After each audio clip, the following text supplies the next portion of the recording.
घर आए मेहमान। राहुल अपनी पत्नी सीमा और अपनी माँ के साथ रहता था। गर्मियों की छुट्टी में राहुल की बुआ फूफा अपने लड़के सोनू के साथ उनके घर रहने आए।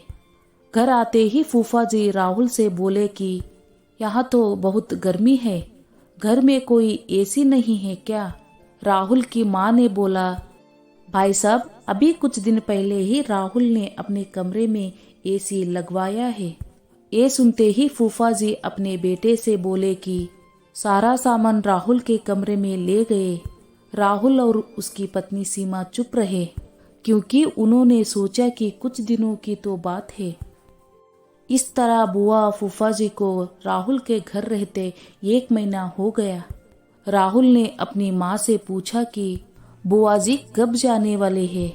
हम कब तक ऐसे ही हॉल में सोकर अपना गुजारा करेंगे? राहुल की माँ बोली, बेटा रिश्तेदारी का मामला है, हम कुछ कह भी तो नहीं सकते। राहुल की पत्नी सीमा बोली, वो सब तो ठीक है, लेकिन उनका छोटा लड़का सोनू सारा दिन घर में उधम करता रहता है। कल तो उसने हमारा नया सोफा बुरी तरह फाड़ डाला। राहुल इस बात पर बहुत गुस्सा हुआ कि नया सोफा फाड़ दिया। वो अपनी पत्नी से बोला, तुम सोनू को ऐसा करने से रोकती क्यों नहीं? सीमा बोली, जब से बुआ फूफा जी आए हैं कुछ कुछ खाने की डिमांड करते हैं, जिससे मेरा और माजी का सारा दिन तो रसोई में ही बीत जाता है। राहुल ने कहा कि मैं अभी जाकर फूफा जी से पूछता हूँ कि वो आखिर कब जाएंगे। राहुल ने बातों बातों में फूफा जी से कहा कि 1 महीना हो गया है, आपके जॉब की छुट्टियां तो खत्म हो गई होगी ना? फूफा जी बोले, राहुल मैंने जॉब तो कब की छोड़ दी, अब तो मैं बिजनेस करता हूँ और अब मैं इस शहर में भी कुछ बिजनेस खोलने की सोच रहा हूँ। पहले इस शहर को अच्छे से समझ लूँ, जिसमें 2-3 महीने तो लग ही जाएंगे।